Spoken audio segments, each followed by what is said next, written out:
Hello and welcome to Play Talk Repeat. I'm Oliver and I'm joined by Niall, Alex, and Lewis. Hello. Hello. Why do not call the PTR me anymore? What happened? I just don't. I just don't. He just doesn't. No, I don't believe in the PTR. I've noticed. I've just noticed that you switch it up. To be honest, Yeah, I tried like to. sometimes you'll drop it randomly. Yeah, I tried to keep it fresh. I wasn't expecting to be questions on it, to be honest with you. It's time for the PTR show, our bi-weekly news and discussion podcast. This time we're discussing, I put in brackets, news story tease here. Obviously my notes aren't complete. Oh, All that and more, but now... I'm teased. Niall wants to talk about what he's been playing.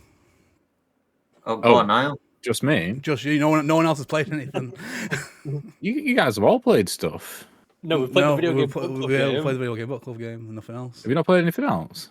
I've played a couple, but nothing really worth talking about. That hasn't already been talked about. Well, I'm playing 2 Are you not games. doing your jingle? Where's the jingle, Niall? Come on! I forgot. It's all falling apart today. What have we been playing? There we go. So what have we been playing? I've been playing Death Stranding ahead of Death Stranding 2. Everyone else has been playing Death Stranding recently. And I forgot how good it was, honestly. Because, like, one thing which I noticed is that, and you really feel it towards the end, towards that bit which I talked about yesterday, is you feel like the game has taken a lot from you. You feel like it's taken a lot to overcome it. And you really start to feel it. And I forgot the pace in which everything unfolds in like the last like 3-4 hours, which is like insane compared to how little the game gives you at the start. Is crazy. But yeah, the game's great. I find is one of my. I can't believe I haven't replayed it since 2019 when it came out, but it's definitely what I consider as one of like my comfort games, especially on easy. Like literally just walking around. Listen to some banging tunes by Low Raw, which they're not going to be returning for the next one, sadly, because the lead singer died. Damn, Jesus. Yeah. Oh, really? Yeah. The lead singer died, so they replaced the whole band. Yeah. Make a new band. Literally. But yeah, no, it's just a banging time, honestly. It's going to be one of my highest rated games of the year. I think I only gave it a 9 out of 10 last time I played it, probably a 9.5 this time, because I think I just appreciate it a lot more. One thing I was saying in chat as well is that it really benefits from a replay just because of how much information you are given constantly. And it's so difficult, especially with characters like Deadman and Hartman, who give you so much information so quickly as well. The fact that I can grasp onto stuff better because I know about stuff, which allows my brain to then listen to other things. Like I'm not like thinking about one thing whilst another thing's being told to me because I remember some of it, and that makes me understand it better, which is good. But there's still some big reveals at the end which I completely forgot about, which I'm glad I did because it was cool to see again. And the only other thing I've been playing is Expedition 33. Do you guys want to tell Lewis how I've been playing that game? I assume you haven't told him in chat yet. Oh, I've already told him. Yeah, told him. we can certainly talk about it again. So number one, we firmly believe that Niall's been walking through the game without fighting any mobs because he's severely underleveled. Very underleveled. Number two, he put all his attribute points into might for every character that he was playing as. Nothing in anything else. And what was the last one? Oh, he's not using He Lumina wasn't points. using the Lumina points. Yeah. And he had the same Pictos from the start of the game. Yeah, it got all a bit overwhelming for me. I just didn't want to mess with it. This is the guy who likes playing Civ. Like, Civ is the most overwhelming game ever.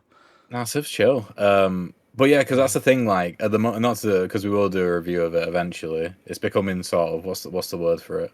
I don't know, but like we're gonna do a review for it eventually. What's that word? Where it's like, Yeah. like Yeah. not mythic, but like negatively, like you know what I'm saying? Rare. No, not Negatively mythic. no. I'll find the word soon, but I don't like the combat as much as Metaphor, in my opinion. I very much prefer the fulfillment that Metaphor gave me. The fact that I could pre-plan everything pretty simplistically and then find combos and then just live off that combo for like 10 hours. Like, I really enjoy, and that's the thing. That's what you guys got to experience because you were on pace with the game, whilst I was behind. That's something else I'll explain actually because I told Oliver and Alex about it. But like with Metaphor, it was very much like go into a fight, 2 turns, done, and on to the next one, which is what Lewis was saying happened to him. But because early on, maybe I missed a few fights or I didn't explore as much, fights started getting longer and longer and longer. And for like a basic fight, it would take me 10, 15 minutes to do, which made me just not want to fight. It made me only want to fight when it mattered, when I had to get past the boss. Otherwise, I just wouldn't want to do it because it would take so long and I was doing so little damage. And it just wasn't because your enjoyable. build wasn't great. Yeah. Like, you wasn't expanding your stuff, so you was using starting game stuff instead of upgrading all your equipment and stuff. It's a lot more enjoyable already. So my theory is, now we'll neither confirm nor deny, is he got to a certain point with these bad attribute points and these bad, like the weapons not being upgraded and all that kind of stuff, and no Luna points, is that he got tired of the fights and started running past them. Whereas I think towards the beginning he was definitely fighting everything, but then it got worse and worse, and he stopped. Can you confirm, Niall? Well, that's the thing. Like, so it depends because it depends on the level design. Because, for example, like in Old Lumiere, for example, the paths are very narrow. So it's like, yeah, every enemy which I came across, I fought. Like, you could run past them. But in levels which are a lot more open, for example, the underwater but not underwater level, where you could see an enemy, but you'd have to like divert to go to it. Those enemies I wouldn't bother with. All right. So when I mean things that are on the path, I mean an enemy that I can see. I go and fight it. Yeah, so I didn't do that for everyone because even at that point it felt way too long. And it didn't help as well because I didn't quite. At the start of the game I was very much under the impression that you needed to stun them by shooting at them first and then using RB to trigger the fight to make sure you get the advantage. But in the open world you can't shoot them. So I thought, oh, it's forcing me to go into a disadvantaged fight, which I know is not the case now. So I didn't do any fights in the open world. So I think from that point was when I started not keeping up with the pace of the game because I wasn't taking advantage of the open world. That mechanic, I was led astray with that mechanic because of Persona. Because in Persona, you have to, whenever you fight an enemy, you can get the advantage by hitting the enemy first, and if they hit you, then you're at a disadvantage. But that doesn't apply in this game at all. You don't get an no. If you attack first, you don't get an advantage. If they attack you, they also don't start first. You start first. It's just based off speed. So if your speed's higher, you just go first. Them attacking you does nothing to you in the open world. It just triggers the battle. Sure, it doesn't like affect, like modify the speed stat, and because you had like a million speed because you over leveled. I'm sure. I'm sure it does as well. Even when I was lower, I still went first. Even when I was like lower level. Obviously, later on, it's difficult for me to talk about anything because I was just standing on things like ants. Like it didn't matter to me whatsoever. But I never found that to be the case. I just stopped hitting them and just running. I stopped hitting them and would just run into them. Because there was no point pressing the buttons. So in my experience, if I didn't hit them first, then they got the first turn in the battle every time. Yeah, I mean, that's my experience as well. Because it's happened to me, especially in the open world, where I've mistimed the distance or misunderstood the distance. Fired my RB, it didn't land, but they've been quick enough to hit me before I've recharged, and so then they have started first. Interesting. Maybe my speed stat was just good. No, it was. But yeah, the game is much more enjoyable now. I'm actually over-leveled. Yeah, I'm actually understanding my build. Monaco, who I thought was very complex, is actually very simple. It's sort of like a more simple Mael. So yeah, I'm doing a lot of damage now, which is nice. Cool. So yeah. Actually, no, one more thing. I've also been playing. Shout out to Duck Detective, Ghost of Glamping. It is a banger. It's just a very, very casual, light touch investigation game. It's not like Return of the Obra Dinn. It's not got secrets like Blueprints. It's just a 2-hour experience where there's characters which are funny. You're a duck who's a detective. You make deductions and you quack the case, and it's just deductions. Yeah, and brilliant. Can I just say real quick? I just saw it. It happened 25 minutes ago. They posted first gameplay of The Witcher 4. They posted actual gameplay. Right. Well, we'll add that onto the news. That's breaking news. You heard it. First. Breaking news. If you didn't hear it 25 minutes ago. So yeah, but like on Lewis's news then. What I really like about this team who make it is they made a game a year ago called The Detective and the Secret Salami, and that was also really good. But this game is better, but it was only a year between games. The fact that a studio can make a game in a year, it get really well received, overwhelmingly positive, both games on Steam, and sustain them. Like I would play an installment of the series every year. Is it like a point and click? No, you walk around. You can quack, as well. Yeah, you can quack.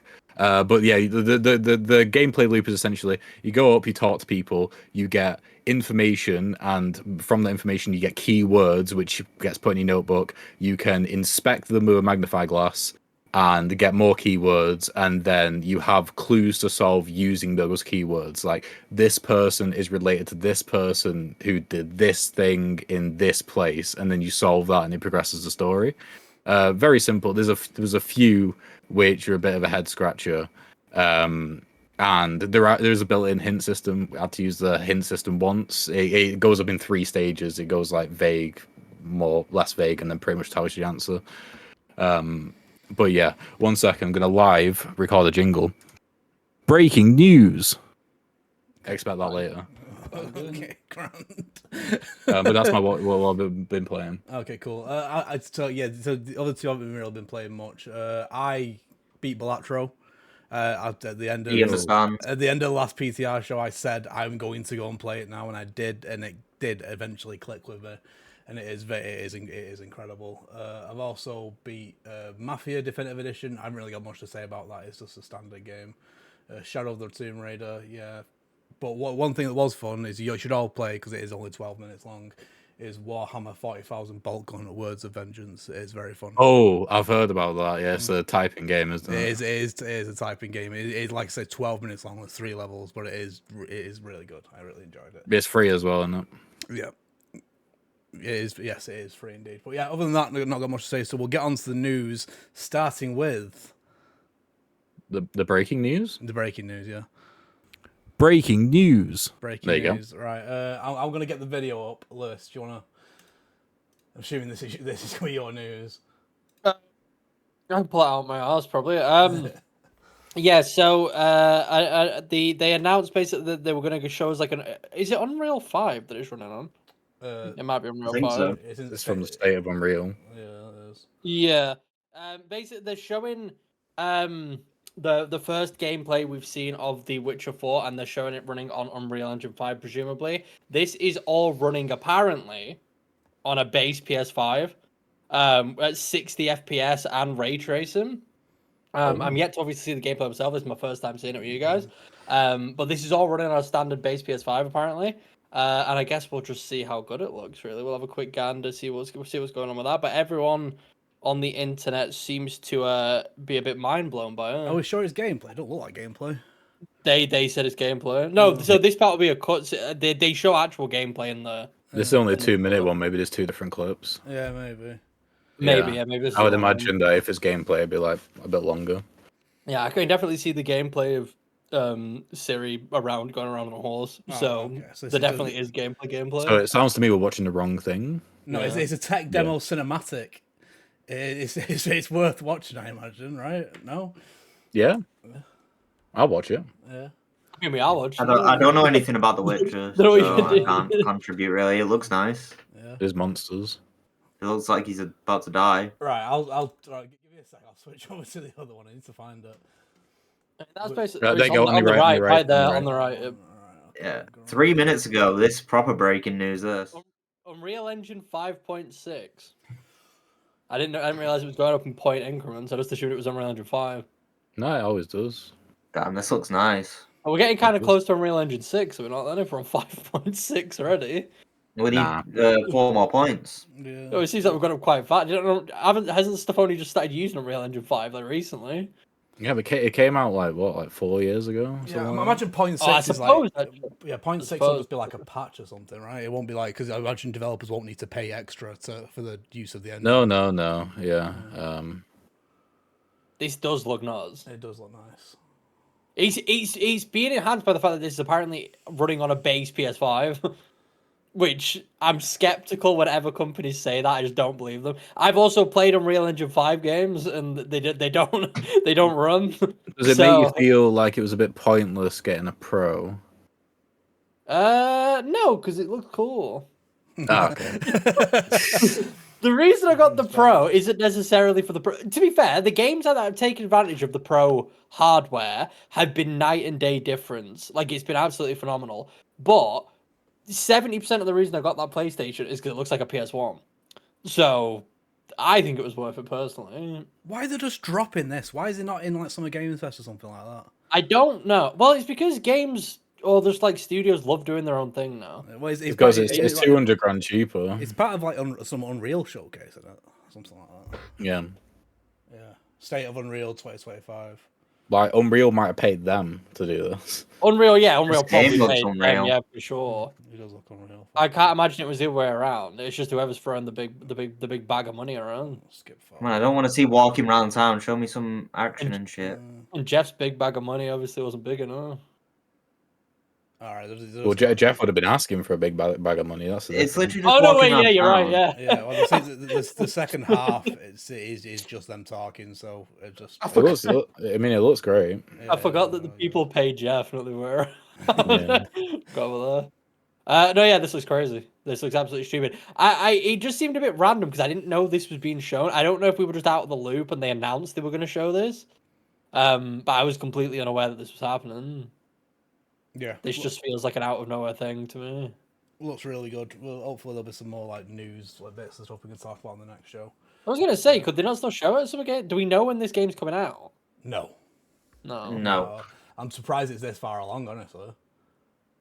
They must be working on it. No, I'm pretty sure it's either late 2026 or early 2027. I've got that in my head. It says at least 2027.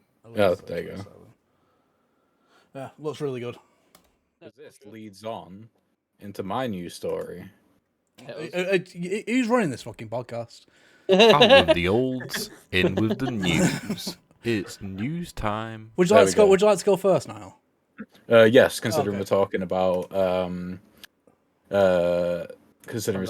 CD Projekt Red. CD Projekt Red. That's the one. So Ooh. it has been confirmed in, I believe, an earnings call that Cyberpunk 2, which has officially been called, it was originally Project Orion, is in pre-production, which means that now it has 96 employees out of the total of 730 people at CD Projekt Red on the game. There's still 422 on The Witcher 4, and that'll probably stay the same until it's released, and then everyone will switch over to Cyberpunk 2. They haven't given an exact date or year when it'll be launching, but they said usually from full pre-production until release, it's about 5 years. So from that, you can expect that'll be between 2030 and 2031. The other bit of information, which is pretty interesting, is that Night City will still be in the game. It'll still exist, but the new, more prominent city that you'll be spending most of your time in, it doesn't have a name, but it's described less like, what's that movie? Blade Runner. Right. And more like Chicago gone wrong. Right. Oh. So there you go. I don't know what that means. So it will feature a future Chicago rather than a That'll be city. cool. Yeah. It has the feel of a dystopian version of a city. I get what it means. Yeah, like Blade Runner is very like future heavy. Even though it is set within a city, it doesn't necessarily feel like a city. It's more like a futuristic cyber world, I suppose. Whereas this seems like it's more focused on it being sort of like maybe a rundown city. Yeah, so it's Yeah. I get what you mean. So like, it's Yeah. not like a Tokyo with the big screens. Yeah, and all that kind of shit. yeah.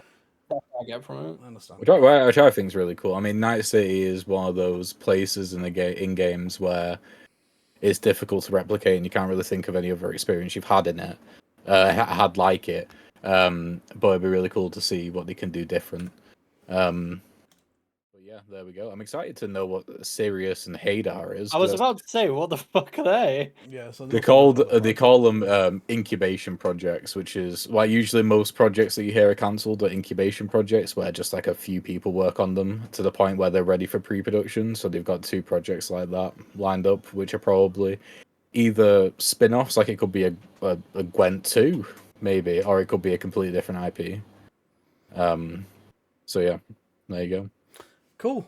The news. Yeah, I'm certainly looking forward to it now, especially now that they've learned the lesson with Cyberpunk. Well, I was gonna say, like, I'm very excited for it, but do you think they're going to be extra cautious this time to not oversell what it is that they're going to make? Because it's a great success story for Cyberpunk. Like, they really did iron out and fix everything and turn it into a good game. Like, it's not quite No Man's Sky level, but it's definitely up there in terms of redemption. Yeah, But do you think this time they're going to chill out and try to not just blow the load? One thing which I think that one thing which exists now, which didn't when it came out, I don't think, or in the same form, is the way DLSS is now. I think that's huge.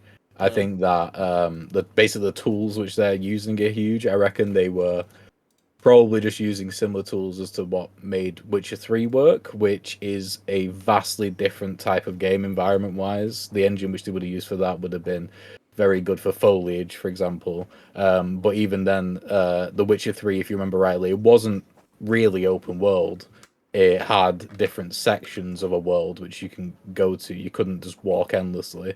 So it was like I think a completely different scale. So I think it would probably be better out of the gate, but also it's got the advantage out of the gate of not announcing it 7 years before it comes out. Yeah. So I feel like they've just got a better understanding of what it would take to make a Cyberpunk 2. I think it's always easy to make a sequel as well. And the fact that they've come out and said this is running on a base PS5 is basically, saying, we've optimized it. We are talking about Cyberpunk 2. Sorry, I was still on Witcher 4. My head's not right at all. Yeah, Witcher 4 is going to run. Witcher 4 is going to run good. Is what I'm saying. Probably will. Witcher 4 can run good. I'm sure Cyberpunk can run good. It's the same it's the same thing, isn't it? So, but yeah, no, I'm excited for both. Big things for CD Projekt Red. Very nice. Definitely. Alex, next news story. What have you brought us? Activision is quietly forcing adverts into Black Ops 6 and Warzone loadouts. It's just a bit scummy, isn't it? Just trying to force all these DLC packs down your throat and stuff. It's like, oh, but look at this that you could have on your gun. But it just shows that this could be the future. You have them shitty mobile games which always have ads. So I pay 60, 70 pounds for a game, and I'm gonna have ads shoved down my throat to have the best looking gun with the new attachments and stuff. It could even make it worse. Yeah, so I've put up on the screen. This is pulling this from IGN. So the thing is, so it was Black Ops 6 was already ad heavy anyway on the main page and stuff. Yes. But I see what people are saying. It's in the loadouts, which is weird. Yeah, so it's why? Why is it taking up space there? Why do we need that as well as what's already on the It's the fact that it's above the first gun, so it's you have to look at it. It's not below your current guns. It's just it's some of the other ones it's just showing everything. I hate it. It just sort of so clogs much. up the UI a bit, don't it? Yeah. Exactly. It's really bad for me as well. I'll be watching TikTok sometimes, and the Meg will lean over and go, "You've just been watching an ad for 30 seconds. I don't even realize." Lauren does that all the time with me. I do not understand that I'm watching an ad until it pops up in the little thing saying ad. Yeah, well, what's weird with my TikTok is that I don't get that ad notification, which must be illegal. Maybe I can sue. I don't know, but it literally doesn't appear. Whilst if I scroll TikTok on Meg's phone, it very specifically says ad on it. So Yeah, it's more than I don't likely know. the creator that's not marked it as an ad kind of thing. Yeah, They're just saying, probably. "Oh, I've got this product and it's great." You know, just not to. Oh not yeah, to like be yo, as let's paid day to in the use. life of a bloody salary man in Japan, and then halfway through it's like, oh yeah, this product really helps me, and then it cuts back to his day in the life. I'm like, bro, Yeah. I don't. Ridiculous. I just don't overly understand when games became okay with just making their menus like gacha game, like mobile game menus. Like I don't know Yeah. when that shift was, but it did happen, and it's just Genshin. constant now, and it just looks very ugly. It's just not a nice. It's not a nice UI layout for a console or for a TV or for a monitor. But all of these games seem to have adapted it now, and it just looks shit. It just doesn't. Yeah. You can tell when looking at it that it was stolen from whatever design was made for a touchscreen, but Yeah. it's It not a reminds me. touchscreen. It's a controller, and it just doesn't work. I do miss it, but the issue, like, I do miss like older, simpler menus, but it's not. We're not gonna go back though. What I do think is outrageous is charging almost £100, $100 for a game, and then still doing shit like this and constantly spamming Yeah. you and stuff. Free to play, it is what it is. But you can argue that, like, because Fortnite, for example, is free to play. It does not do that to you. It does not put Yeah. shit all in your It's in face. its own separate menu to Um, have thingy, and the skins don't so do it's anything. incredibly greedy to charge $100 almost for a video game, and then the first thing you see when you open the game is trying to make you buy more things for the video game that you've already bought. It's a night and day difference between free to play and paid games. Yeah. And I think it's a bit ridiculous that some of these massive, well, not some of these huge, biggest companies that are like out there right now in the multiplayer sphere are doing shit like this because they don't need to. It purely is just that we want more money thing. They don't need to be doing this. They're just doing it because money. And it's just sad. There's a couple of good points there made by the people who've responded to it. So if you are a person who buys Call of Duty skins, then you are checking the store regularly. Yeah. You know what I mean? It's the same in Fortnite. If you're someone who buys skins all the time, whenever we open Fortnite, we haven't in a while, but whenever we do, we tend to look at the shop while waiting for a game. Yeah.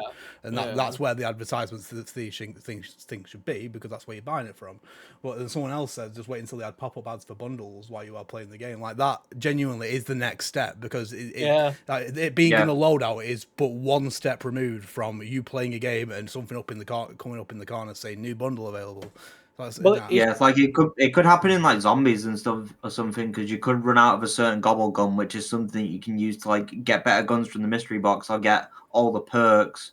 As soon as you run out of that, it could have a pop up in the top right being like, "There's a gobble gum bundle for thingy 400 COD points that you can get."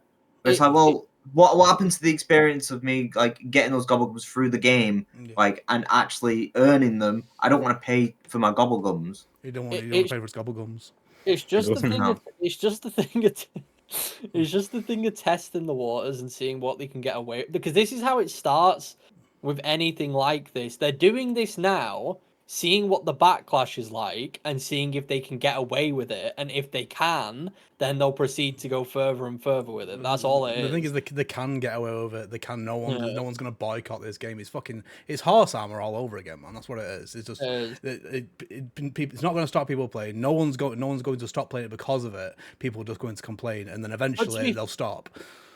But to be fair, I also have like a boomer take on Call of Duty. With Fortnite, I think it's fine. In Call of Duty, I personally do miss the game just looking normal. Yeah. I personally, and I know a lot of people would massively disagree because they say it's like play the game how you want. You don't have to have these things, blah blah. But I personally just miss looking at the game when a gun looks like a gun and the enemy and the soldier look like a soldier. Like having all these variants of different characters and having these guns that fucking light up and shoot lasers and do all sorts, it's personally too much for me. Like it takes away from the experience and the aesthetic quite a bit for me. It just doesn't mesh well for me. And I just find it sort of distracting. I think it's more fun in a game like Fortnite that was built on the ground up to be like that. It's meant to be cartoony. It's meant to be silly. Call of Duty has never really shifted the kind of game that it is. It is, at the end of the day, somewhat serious. It is a game about war. It is a war game. It's a somewhat realistic graphic style. And I don't think that the silly skins and the silly guns overly mesh well with it. It just, I think it's a bit of like a tonal clash. Yeah. And yeah, I don't know. I've just never really been a big fan of Call of Duty doing all this anyway. Yeah, I remember back in the Halo 3 days when you had to grind for the Hayabusa Ninja Gaiden helmet, and that was like that was the pinnacle. Yeah. And no one, and people played Halo 3 up until Halo 4 came out. You know, it's not like it's going to keeping people coming back and playing. But again, it is another boomer take. But the thing is, they've got Warzone. That's what they should be selling skins in. That's fine. That's free to play. But again, you're charging 80 quid for a fucking game. Why is there a battle pass? It's stupid as well. You can't even see your own skin because it's first person. Yeah. Well, like again, that's where one of the other issues. So what's the point? That's one of the other issues of gaming though. Recently, is everything trying to be an all-in-one service. Yeah. Like Warzone used to be separate. It used to be its own thing, and then Call of Duty was its own thing on the disc. Now you can't play Call of Duty without owning Warzone and owning zombies and owning this and that, and it's all built into one client, and it's just very annoying to deal with. But because everything's connected, it means everything has to work in all of these different modes. Whatever you buy in Warzone has to work in multiplayer. Whatever you buy in multiplayer has to work in Warzone, and blah blah blah. And it makes everything really convoluted, and it just gets a bit stressful. But it's what a lot of games are doing. A lot of games kind of like that live service all-in-one type model. I don't know why. I mean, it must do well. There must be like backing behind it. Like we must have proof that it does well, but I don't like it personally. Well, so what you said there isn't necessarily. It's not fully true because like the skins you can buy, the Attack on Titan skins you buy in Warzone, you can't use them in Black Ops 6. You know, that'd be more excusable. But you could use them in Modern Warfare 2? Modern Warfare, or whatever that game was at the time they came out, Like, the Warzone stuff goes on perpetually. The multiplayer stuff only lasts for that game, which is really weird. It'd be more forgivable. The thing is, with Fortnite, you know, unless they bring out a Fortnite 2, which they are not going to do, your skins are going to be there. You have bought those skins. So if everything did carry over from game to game, then it'd be more forgivable. It wouldn't be great, but it would be more forgivable. It like half carries over. Like Overwatch 2, you've still got all your skins from Overwatch 1, right? Yeah. Yes.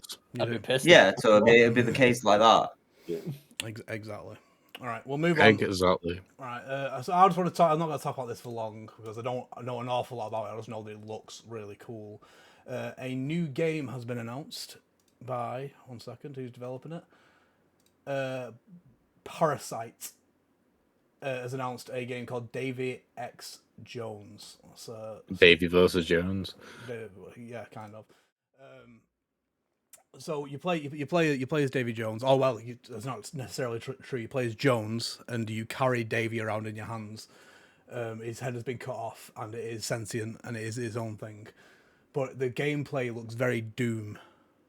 It gives Doom, as the kids would say. You know what it gives me? What does it give you? Metal Hellsinger. Metal Hellsinger? Yeah, that's what it gives me. Yeah, well, Metal Hellsinger is very Doomish, I suppose, isn't it? It is. Yeah.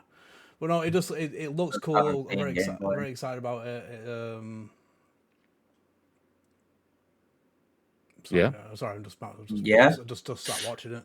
It looks great, and more arena shooters like Doom should be coming out because it is good shit. This is what I kind of wanted Sea of Thieves combat to be like, because I feel like the combat in Sea of Thieves is so underwhelming. It is very bare bones. If this is a Game Pass game, I'll play it. That's for sure. It probably will be. I don't know. It looks like a Game Pass game. It looks like a Game Pass game. It does. I get what he means, to be fair. Well, that's a Game Pass game's what you call lean back entertainment. This seems like a lean back entertainment kind of thing. Why's it called Davy X Jones? Though? Because the body is Jones and the head is Davy. So it's like a Jack and Daxter. And it's Davy Jones. It's just that X usually means versus.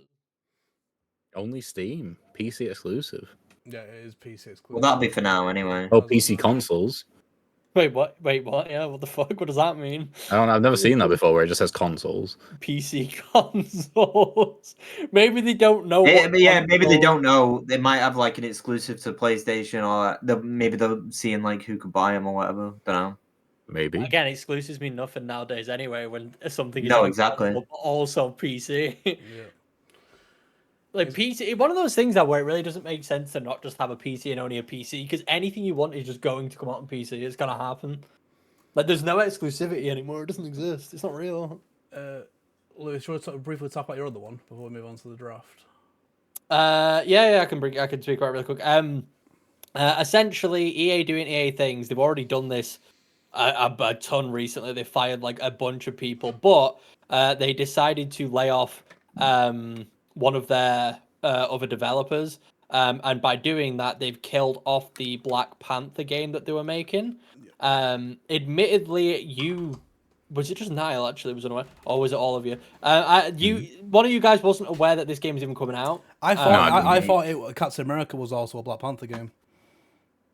Well, it's Captain America and Black Panther game. So This was separate. So this was a separate It's Black separate. Panther game. Yes, Yeah. so it was. This was announced around like the Wonder Woman time, around that time, which obviously is also dead now. But they announced that they were going to be doing a solo Black Panther game, and they basically just did not say anything about this game. They did not mention it. Not a single hint of the game's production was ever mentioned since it was originally announced. And now it's just disappeared off the face of the earth. It's one of those things where they announced something that, I mean, they probably had all intention of it coming out, I imagine. I don't think people ever announce games with the idea that it's probably not going to come out. But the fact that we didn't hear anything about this for such a long time anyway probably wasn't a good sign.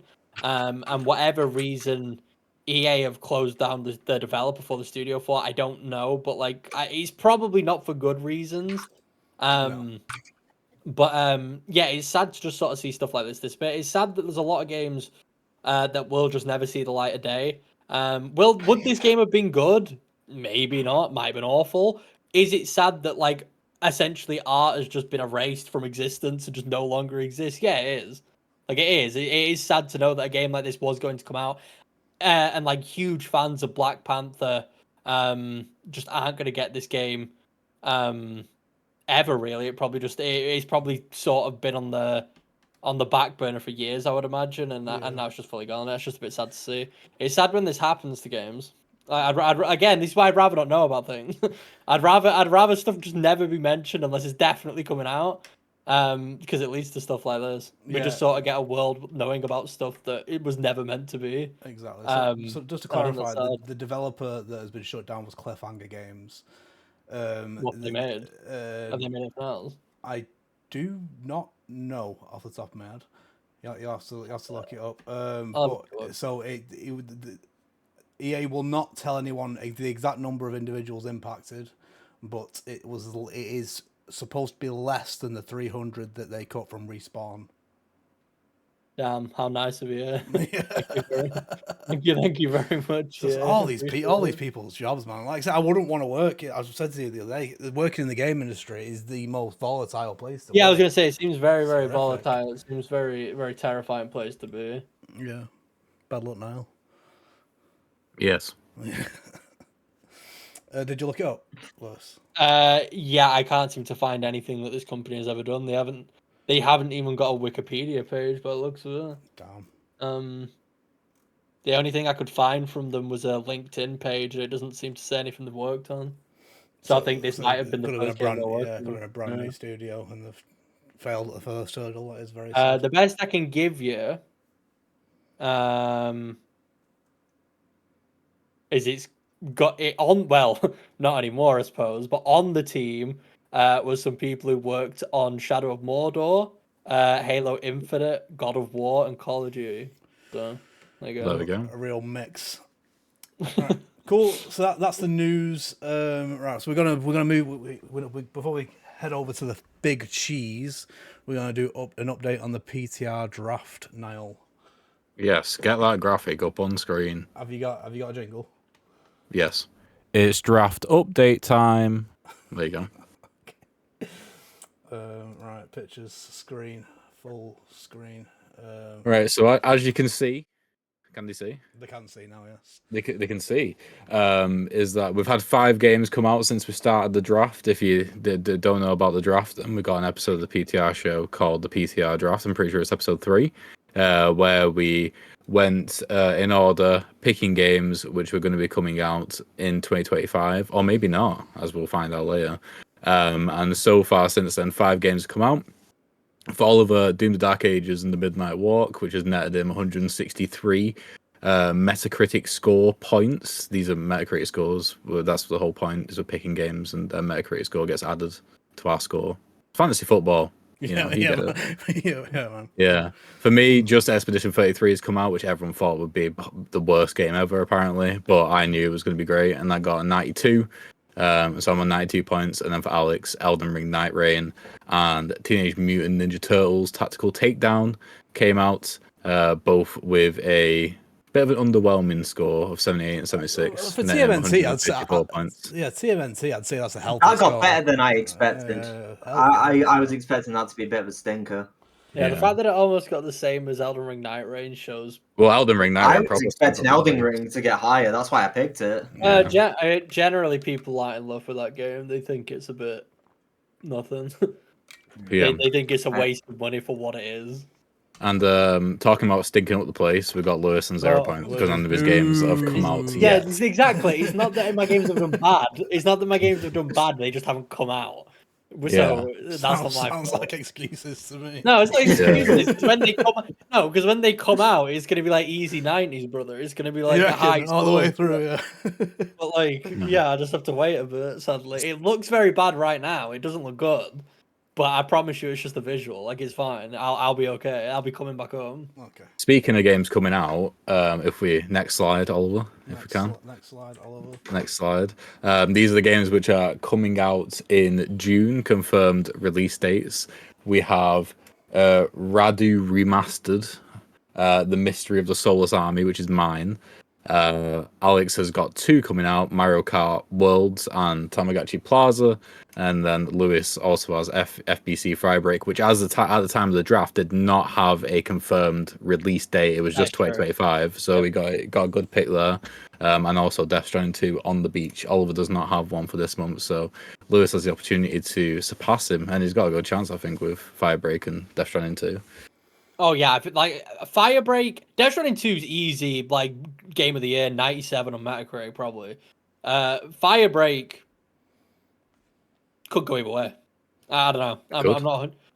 People are saying it's really good. I reckon it'll get like it looks really good for sure. Like I feel like it's gonna be a banker. I'm not 100% on if it's gonna review insanely well. What was in the same category as Mario Kart World? How did we let Mario Alex get Kart that? World, it was Expedition 33, Death Stranding 2, and Doom. So Doom that I insisted. Yeah, on I went second on that one as well. Lewis picked Death Stranding 2 straight away. Death Stranding 2. It's mad because Expedition 33 was the game last. Death Stranding 2 is going to be game of the year. I am saying it now. I'm saying it now. In June 3rd, 2025, Game of the Year awards. Jeff Keighley is going to be holding up that piece of paper. Except I don't think he holds up a piece of paper, but still, he's going to be saying into that microphone, "Death Stranding 2, Kojima, come up on stage." It's happening. December. Are you excited for the orchestra? I am. I'm very excited because I'll actually know the music this time, and I'll be able to be a part of it. It'll be very exciting. Yeah. I'll be there for Expedition 33. I'll be that guy on the violin. You'll be the guy on the violin. Yeah, that's going to be me. I'm just going to teleport there. Right, okay. But this is going to be hard to follow now for people, but we're going to do it anyway. Because it's halfway through the year, and next year we'll do this whole thing at the start of the year and not 4 months in. We're going to do a transfer window now where everyone here, apart from Oliver, who's special, gets 3 transfers where they can swap out games which have not come out yet for games which have now either been given exact dates, have now said to be coming out in 2025, or were just not included in the previous draft. Are you going to show this on screen? I'm not going to show this on screen. No, that's fine. But at the end, I'm gonna, as we're talking about the big cheese, I'm gonna make a graphic showing all the transfers, so then people will be able to see that. So the reason why Oliver gets an extra token is because apparently Judas was never coming out in 2025. It was right. It was never ever down for Yeah, it was just a lie. 2025. Niall lied. He pulled it off a GameSpot schedule. I think it was. I did. Yeah, I think it was. Yeah. And he didn't clarify whether that was actually true or not. So I got bamboozled and thinking Judas was actually scheduled for this year. So I get an extra one. I am special. You do, and then you also need to swap out GTA 6. But also, Oh yeah. Yeah, so we do have transfer targets, which are Dying Like the Beast, Skate 4, Outer Worlds 2, Skate Story, Vampire the Masquerade Bloodlines 2, Darwin's Paradox, Gears of War E-Day, Mafia the Old Country, Pathologic 3, Mixtape Rematch Marathon, Ninja Gaiden 4, Mouse PI for Hire, Dragon Quest 1 and 2, 2D HD Remake, and Persona 5 The Phantom X. However, people can also just pick any game that they want to. It doesn't have to be these transfer targets. And one final thing as well, anybody who swaps a game out for one of those transfer targets, that game that they swapped out then gets freed up, available for someone else to pick if they want to. Okay, I will put the transfer targets up on the screen because otherwise it will be very hard to follow. Yeah, and you don't have to spend all of your tokens, but we have 3. Do we save them again for next time? There is no. No. Next time. There will be another next time. I'm thinking anyway. This isn't confirmed. But probably around September, October time. I'm thinking we give everyone one chance to, and maybe we'll make it even spicier. And it has to be a game that's already come out, and you have to swap that for a game which is coming out. That could be cool. But yeah. Right. So I get to go first, I assume here. Yeah, and then we'll just go from left to right. No, we'll start. We'll then go Alex, me, Lewis, just because it's left to right that way. Sorry, Lewis. Maybe we should spin the wheel. Spin the wheel, but let me. I get to go first. Right, I'll take Oliver off and I'll spin the wheel, and then I won't reveal until. Right, go for it. Right. Okay. I'm hoping Lewis comes last. I hope I don't. I'm gonna pick Mafia the Old Country. Oh. Yeah. Okay. What's my colour now? I'll just put Oliver next to it. There we go. Boom. So I'm swapping that out for Judas. Yes? Surprised the Phantom X is on here. I put that on there. It's weird 'cause it's a mobile game. It technically comes out on Windows. Yeah, we had this. No, discussion. it comes out on a console. Yeah, but it is a mobile game. The mobile game. If you don't want it there, Lewis, that's fine. No, but the mobile games review the same as. It's got on Metacritic. It's got a Metacritic page. Okay. Yeah, it's got a Metacritic page. That's fine. Yeah, we went through this. I also was skeptical. There we go. Right, who's next, Alex? Just to prove to you that I'm not lying, it is me. Yeah. Okay, we're on track to have the order. I'm getting rid of Shinobi Art of Vengeance, and I want Dragon Quest 1 and 2. Oh, he's doing it. Cool. Shinobi Art of Vengeance. Who's next? I will spin. Please be me.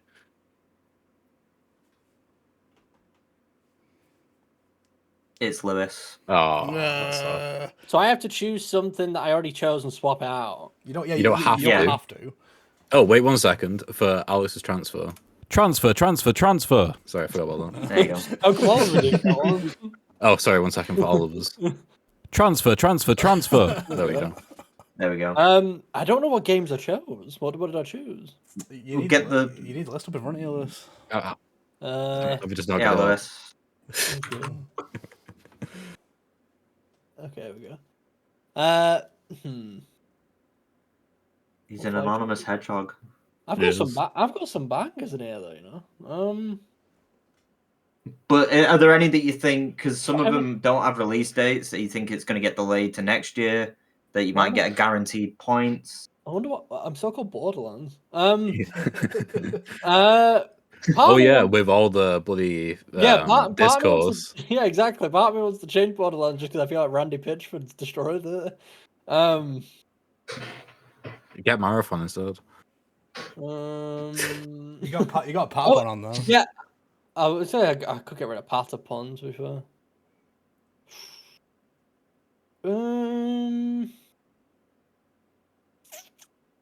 I'm going to.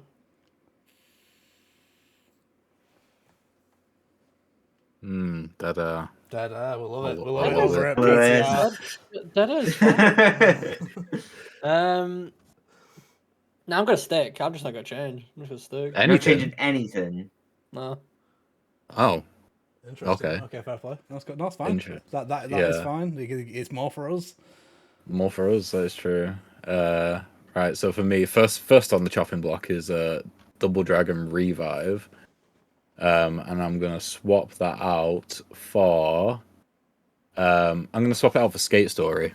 Ooh. Transfer. Literally all my games are bangers. Like, why would I change anything? That's fine, man. there is. It's fine. It is fine. It's all good. Like, no, but it's insane how good my picks are compared to everyone else's. Like, I think I've just won. No. That's a big talk for someone who's got no points. No point yet. Right. Let me just check that mine is actually coming out this year because now it's fucked me before. Okay. It should be because it's got a big showcase coming up. Yeah. So I want for I want to swap out Tales of the Shire. Yeah. For the Outer Worlds 2. Oh, I thought you were gonna do Gears of War. No. Tales of the Shire. I can't believe I haven't got rid of GTA yet. Oh shit, GTA. Swap it out for GTA now. Swap it out for GTA. Okay. Oh right, yeah. GTA. GTA. 6. Cool. Alright, Alex's go. Transfer. Oh, that's the last time I'm gonna do it. I'm not gonna do it again.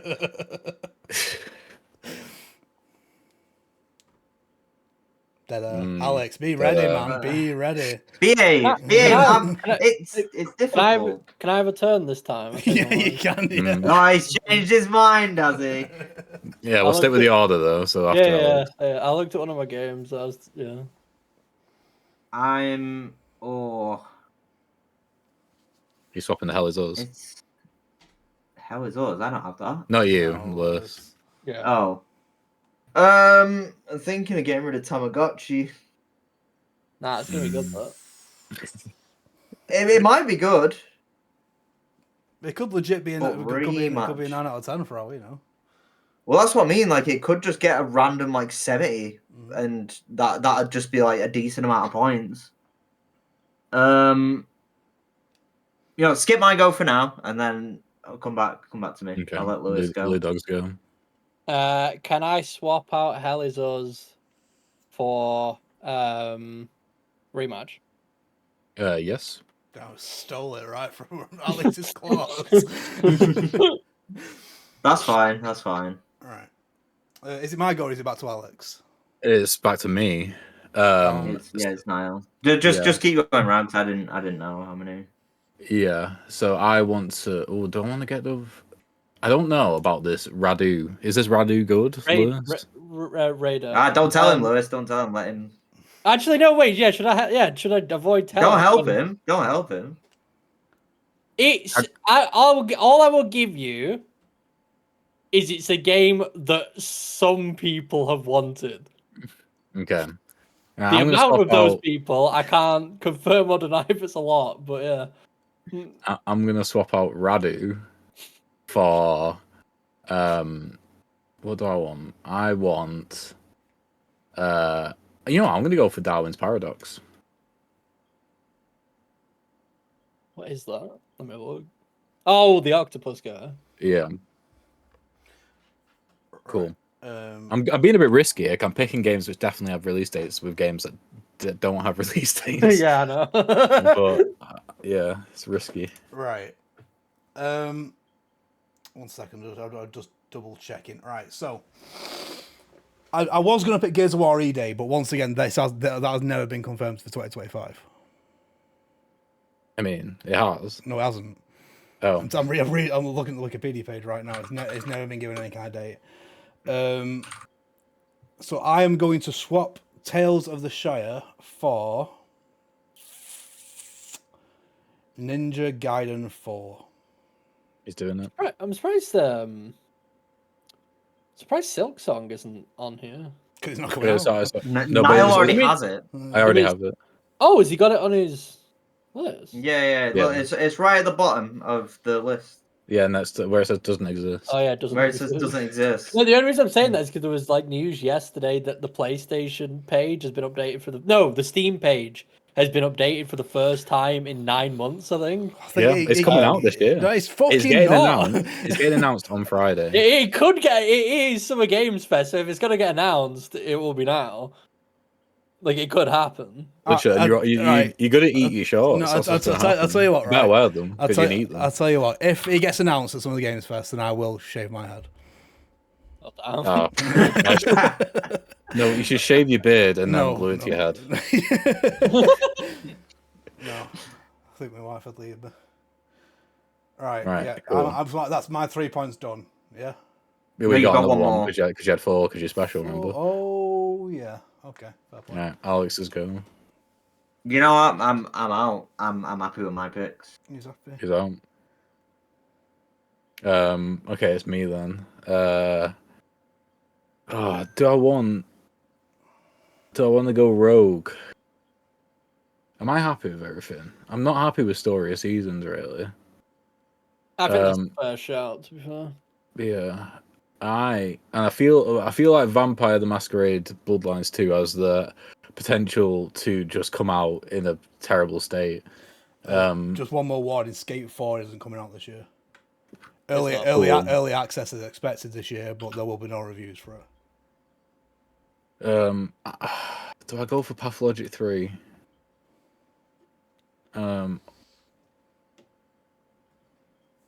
It's proper risk. I don't think the risk is worth it, honestly.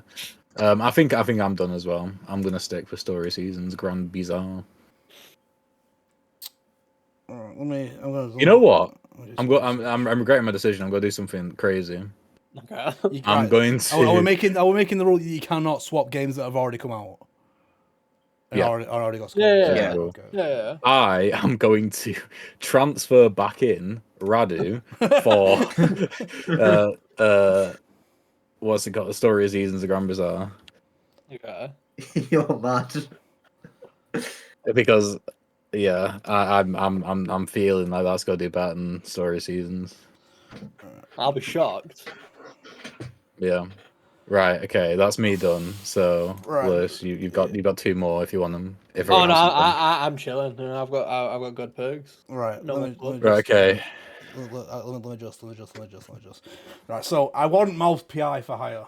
I want that, but do I He doesn't want to give anything up. do I want to give up Power Wash Simulator for it? You know what I mean? Maybe. That's a difficult one. It is, because everything else I'm fairly certain is going to do at least okay. But yeah, you know what? Fuck it. Let's take the risk. Mouse PI for hire for Power Wash Simulator. Power Wash Simulator. Cool. Right. This is it. That's a transfer done. We'll come back to it at the end of the pod, as I'll have the graphic, so we can go over it one more time. But for now, we'll move on to if Oliver's ready. Yeah. For the big cheese. It's the big cheese, Gromit. There we go. Right, fellas. I want you to cast your minds back to the 20th of October 2016. Okay. 18 months after Nintendo first announced that they were working on a successor to the ill-fated Wii U, then codenamed NX. The Nintendo Switch was finally introduced to the world in this trailer. Do you remember the trailer? Was this in December of This is October 2016. October? Okay. I do remember this So actually. this is 5 months before release. Well, was it everything that you was expecting? Because imagine you was all chomping at the bit waiting to see what the NX was. Oh, when it was announced, I was like mind blown. Yeah. When it was announced, I thought it was the coolest thing, the concept and idea of the console in general. I remember like to the day of it coming out, I was incredibly excited about this thing releasing. obviously, like in hindsight, like and as an experience as a whole, I think the Switch was it was good for like that first year. Yeah. That first year was like really solid, and then everyone realized that it was an underpowered mess, and it just sort of became unplayable for me personally. But that initial wave for it, yeah, it was sick. I just liked the turnaround from Nintendo originally. I liked that they showed it us, and then we're like, yeah, this thing's coming out really soon. Yeah, then they had another showcase where they actually showed the games, didn't they? Because I remember at one point I can't remember the guy who announced all the Mario games these days, had the Joy-Cons in each hand and was sat on a couch like that playing Mario. Yeah, it was just a really nice console launch as like a whole, like the experience. I thought it was really fun, and I think that experience in itself was really memorable. Yeah. So obviously the big cheese is essentially a Switch retrospective. The Switch 2 is due in 3 days as of recording. Two. What day? Two. Oh shit, it's Tuesday, isn't it? We're on Tuesday. We're on Tuesday. 3 of us have it pre-ordered now. Doesn't because he's a soggy salad. But Yes. we will be doing like first impressions videos, all that kind of stuff, as well as all the coverage of all the various live events we've got going on at the moment. But I just want to talk about the life of the Switch. So we've talked about the announcement. That's fine. I want to move on to launch day. So the Switch launched on March the 3rd, 2017. For physical launch games, there was 1-2 Switch, Just Dance 2017, Skylanders Imaginators, Super Bomberman R, and finally The Legend of Zelda Breath of the Wild. There's also a few digital titles in there, most notable which I think was Snipper Clips. So what are your memories of launch day? How did you order it? How did you receive it? What did you do? I'll go first. You go first. Since no one else talking. So I ordered it off Amazon.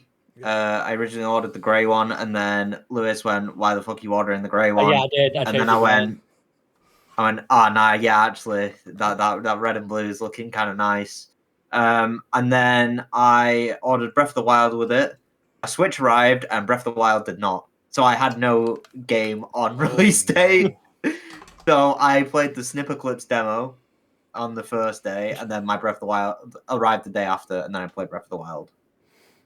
So you just That's play incredible. Breath of the Wild, yeah. I think Nothing that's what wrong. most people did. That was the only thing that interested me on launch day, and then Mario Kart came out, and then it just spiraled There's from there. It's mainly just Nintendo games that I use the Switch for. Yeah. I can't think of a worse feeling than ordering a brand new console and then not getting a game with it on the day it comes out. That's I just remember devastating. I got a notification and it said your Breath of the Wild will arrive on April 15th. And I went, hang on a minute, that's like a month and a half after the Switch. So then I remember going on Amazon, and then I spoke to someone on Amazon, and they went, "Best we can do is the day after." And I was like, "All right, I'll take that rather than April 15th." I would have just cancelled it and gone and bought one. Yeah, I would have ran off to the closest shop. Yeah. Yeah, my experience was, well, I don't want to say similar, but like my experience was, I ordered it off Amazon also. The day of, this was during college, and I just remember being excited the entire day. It was one of the worst days for me because it was on my longest day at college at the time, where I was in until like 4 p.m., 5 p.m. I was only until like 10:30 that day. Yeah, so I had no game to play. I was like quaking and shaking all day, ready to get home, excited. My launch games were Breath of the Wild, but I also bought Shovel Knight Spectre of Torment. Oh, hell yeah. I was just really excited to be playing on a new console. I very much enjoy tech. I like new things. I like new shiny things. It does something for me. So the opportunity to just play anything and everything, even if I wasn't that super interested in it, was there on that day. So I bought Shovel Knight Spectre of Torment. That was really fun. And then I remember playing Breath of the Wild just all night. I remember playing it for like a solid 7 or 8 hours just that night. And constantly being amazed by what the Switch could do, not necessarily in terms of performance. Not that was something I noticed on launch day. It wasn't something I questioned. It was more so I was just so impressed at the controller aspect. Like I was sat there with the little the Joy-Con grip. Like I had the Joy-Con grip going. I was like, oh my god, this is so cool, it's so sick. I take it out of the grip. I'd have my hands everywhere. I was just messing around, being a silly little guy. Docking it and undocking it.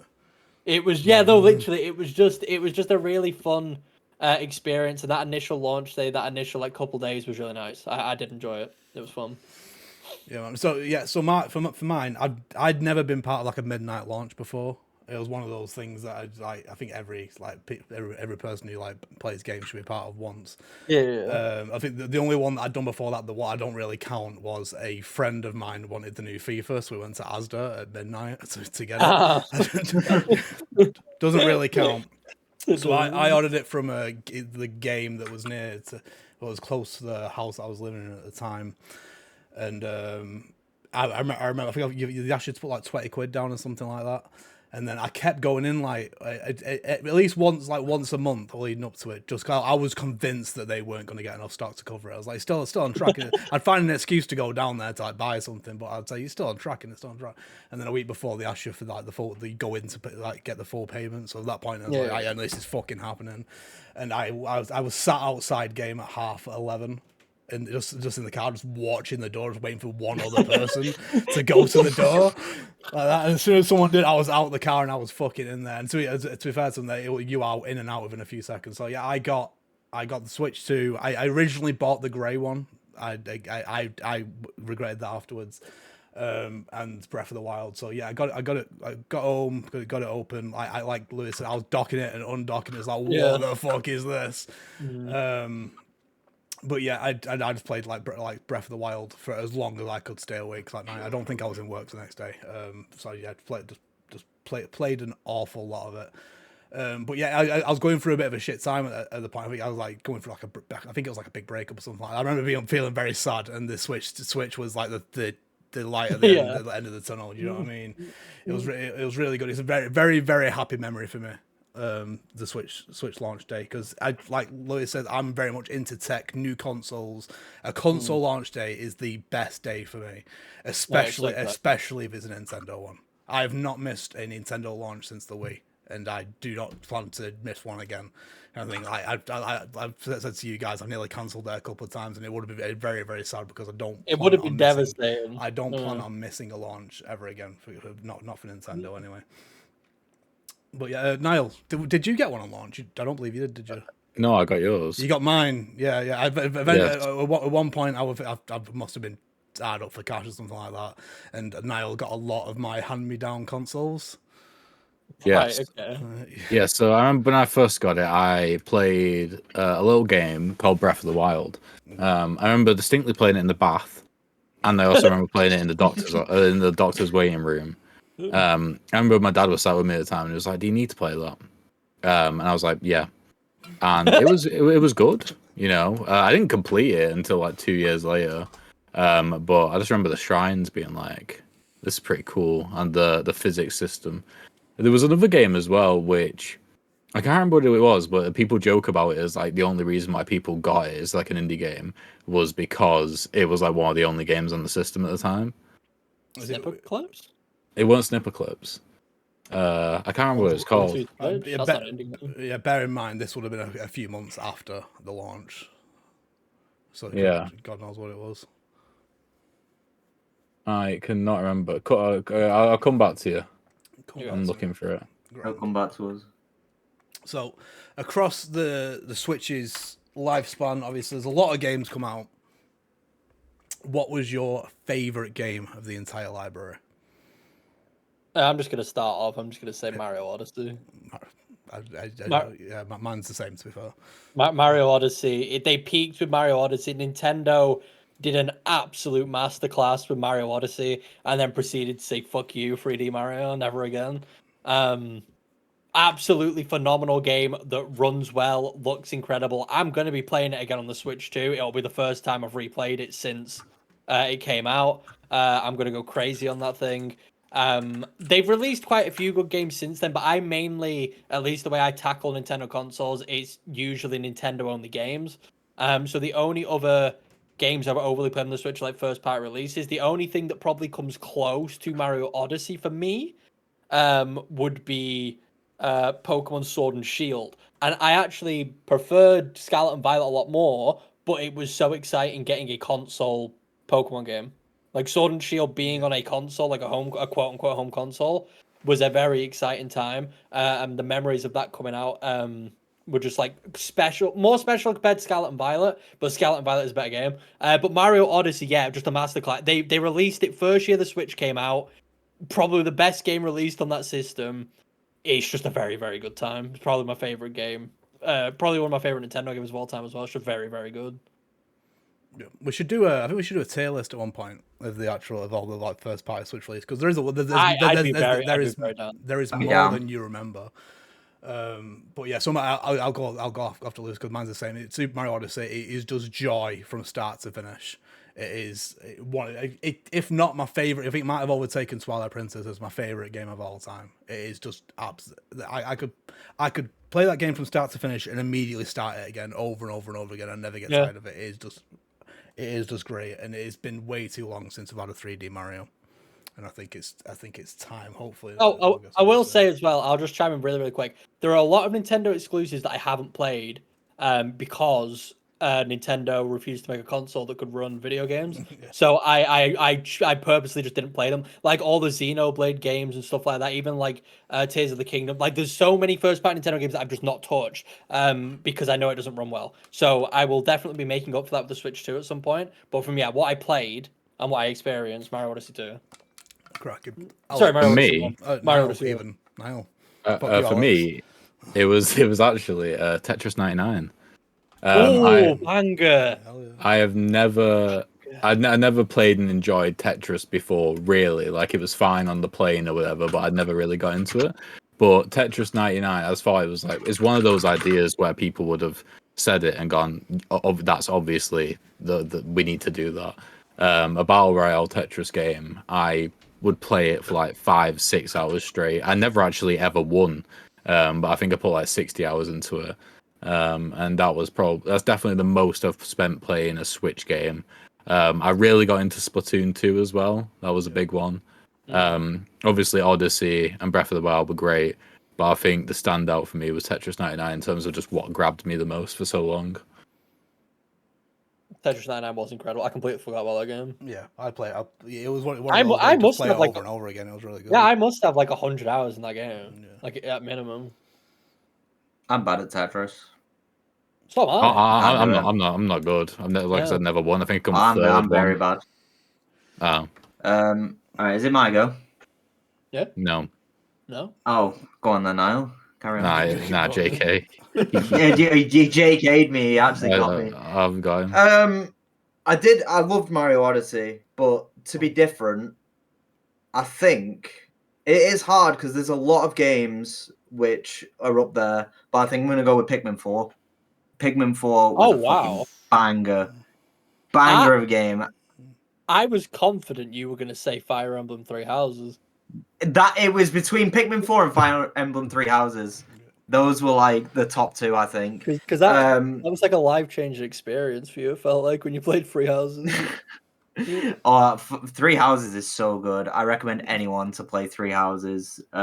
It's the best Fire Emblem game. I play quite a few of them now.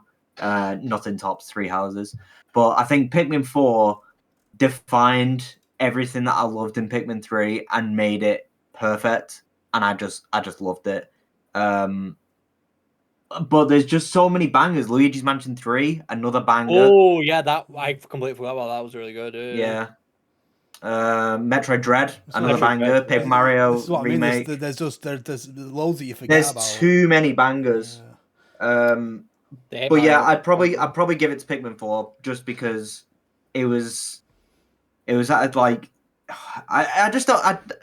It like just defined the Pikmin experience for me, and just having that, it's just hard to describe. I just love Pikmin 4. You know, people on the Pikmin subreddit for some reason hate Pikmin 4, and I can't understand it. But from what I've heard, it's the best one. It's because it fucks with the lore. Like, who the fuck cares about the lore? Who cares about the lore? Yeah. Surely no one's playing. Is it because technically Olimar never went back home or some shit? Is that what it is? Something like that. I haven't read too much into it because as soon as I see it, I just laugh and like, what the fuck are these people talking about? It just plays really, really well, and it plays the best out of all of them. So yeah, it defined the cave experience from Pikmin 2, made it better. It made the Pikmin 3 actually surviving on the planet. Actually made it even better, and then it just defined Pikmin 1 as well. It's just a culmination of all three of the games into one, and it made it perfect. To be fair, people just don't like being happy. Yeah, I think that's People, No, what it is. no, they don't. People do find it fun to just be miserable at everything, so it's probably why. But yeah, we had great entries in pretty much nearly all the franchises, like Kirby and the Forgotten City. That's the best. You know, the bar isn't very high, but it's the best Kirby game I've played. Metroid Dread was really, really good. I think that was one of the first videos that we did on this channel, actually, maybe a review of that. Yeah, I think It it was. Super Yeah. Mario Bros. Wonder, you guys haven't played it, but it is an excellent 2D Mario. It's up there with Yeah. one of the best. Super Smash Bros. Ultimate. Oh yeah, Smash. Oh yeah, Metroid Prime Remastered. I can see it on there. Yeah. That's a banger. Metroid Prime. Everyone Remastered. needs to play Prime. But yeah, Smash was the ultimate fighting. It was just great. It was. I don't know how they're going to top it if they ever do. You have Mario Party. We had Mario Party. Those two Mario Parties, weren't there? Dragon Quest 11 was exclusive to the Switch for There was 3 actually, a Oliver. Oh, while. was there? Damn. Mario Kart 8 got expanded on massively with the. Yes. It did. I just think they did that way too late. One of the most important Oh. ones. Animal Crossing. Animal Crossing got Animal Oh, Crossing. it got Animal a Crossing. lot of people through COVID. Yeah, a how lot did of no one people. say Animal Crossing? I completely forgot about that. Yeah. No, I changed my answer. In terms of memories, yeah, Animal Crossing is up there for me. Yeah, for sure. I completely forgot about that. It does. Like I said, it's, I think when the lockdown first got announced in the UK, I was playing Doom at the time, but I was obviously Animal Crossing came out on the same day, and it like I said, it just everyone was stuck inside, not being able to do anything. Animal Crossing was a great escape. It really was. It was the Barbenheimer of 2020. It was the Barbenheimer of 2020. It was. But yes, that's it for Super Mario Maker 2 as well. That was really fun. Yeah. That was a banger. Right, so moving on from the games. So I think we already know, we already kind of, we're all going to have the same answer, I think. But what was the biggest disappointment of The Switch? just the console itself? Yeah. essentially. Yes. Like, there's multiple aspects to that. So obviously we've got the performance of the console. It was under like baked at the time.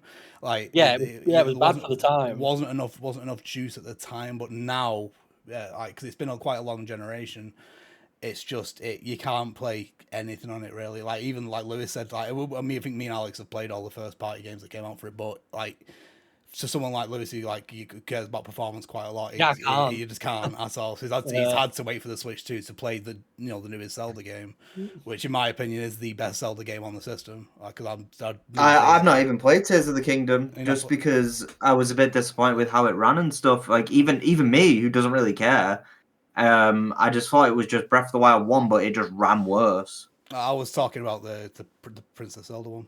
Because I don't like the two. Oh, that runs like cheeks as well. Yeah. Yeah. Sorry, honestly, I forgot that came out. I'm not gonna lie. Well, it's my favorite Zelda game on the. Well, no, Link's Awakening. Forgot about Link's Awakening. Link's Awakening. If we count Link's Awakening also ran like ass as well. It did run like ass. Yeah. It was the same engine, just didn't improve upon it at all, and just allowed it like because I mean the Switch OLED came out, but that didn't have. Did it have more processing power? I don't think it did. It had a tiny bit more juice, but not enough to like make a difference in anything you were playing. It just had like it was just slightly more powerful. The only way you could technically take advantage of it was if you hacked it and overclocked it. It had like a higher boost clock speed. But yeah, otherwise it was the exact same pretty much. Yeah. But as well as that, there was also the Joy-Con drifter, which affected everyone. Very few people have been untouched by the drift. Me never had drift. I'm gonna come around and batter your controllers until they drift. To be fair, Don't do that. My controllers, obviously 8 years and that, but my controllers this year gave up completely. My Joy-Cons, they're just dead. Oh, sorry, the right one's dead. The left one still works, but the right Joy-Con does not work at all. They were just built kind of bad. The whole system was not built with much care in mind. I'm hoping the Switch 2 doesn't have as many issues in regards to hardware. And I'm hoping they've learned from that, but obviously only time will tell. We don't know about Joy-Con drift or anything until... Yeah, well, this leads on to my last question, which is what are you hoping Nintendo has learned from the Switch? What can they take forward and implement into the Switch 2 that will make you feel, it's a generational gap? God, that's difficult. Performance is obviously a big one. We need something that can play we need latest performance. games. We need something like that. I just want, like, I'm not asking for a lot with the games either. I'm not demanding that it runs at 4K 120 FPS. I just want a stable frame rate and it to not look like mush. That is it. That's all I'm asking with the games, and then I'm perfectly A-okay. I don't know. It's difficult. Has anyone else got an answer? Because I don't know. It's difficult. It's pretty much that. Just like for me, like because I'm only going to play first party games anyway. I've got a PC. Yeah. I'm gonna, any third party game that comes out, I'm going to play on the PC. But just the first party games need to run at 1080p, 60 FPS, and then I will be happy. Yeah. That is literally it. That's all I need. Yeah, I think I'm probably the same. Like, obviously, in handheld, it's slightly different. I know there has to be some changes between handheld and docked mode. I think for me going forward, the best thing Nintendo could do outside of performance is one, give us more games. Give us more, like, I don't know, give us more Mario, give us more like games that I care about in terms of like IPs that we know. I feel like there was lots of big gaps between them, and I know it takes ages to make games, but you can just be silly with it as well. I don't mind spin-offs. I don't mind games that are just lesser versions or new ideas of something they've already got going on.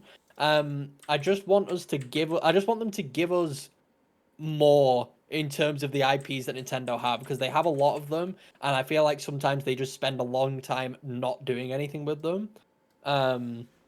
And that can be annoying. And I think the other thing that they can focus on that I think would make me happy is really focusing on the virtual console side of things and really get their fucking act together with the release schedule for their games on that. Yeah, like one game every like few months. It's It's not like, well, I even- don't really care about Mario Strikers right now. That is part of it. Like one game every couple months, but it's more their selection of games combined with their release schedule is so piss poor. Yeah. That I think it takes so much excitement out of the virtual console aspect. It's Nintendo. They have money. They have access to all these first party titles. They have access to a lot of stuff. They have really good relationships with lots and lots of companies. They can put more effort into making the virtual console seem like an actual interesting concept rather than something they release one good game on every 2 years. Yeah. Get their ass into gear with this. Do GameCube, implement DS somehow, because I know they can figure out a way to do it, and just have a good time with it. Gatekeeping and holding on to these games that no one can play, I think is silly, and I think Nintendo could just make so much money and just so many potential people happy if they really just put some effort into their virtual console and emulation type stuff. Because I just think it's important. I think it's an important aspect to Nintendo. I think they have such like a vast library of games that it's important that they put effort into like preserving that, and actually giving people a definitive way to do it. Because imagine, the Switch is already insane. Imagine if the Switch truly is a console where you can play like all the Pokemon games, all the Mario games, all this other stuff, all on one system. They have the power to do it, and I want to see them do it. Yeah. I want to see them go over that. That's what I want.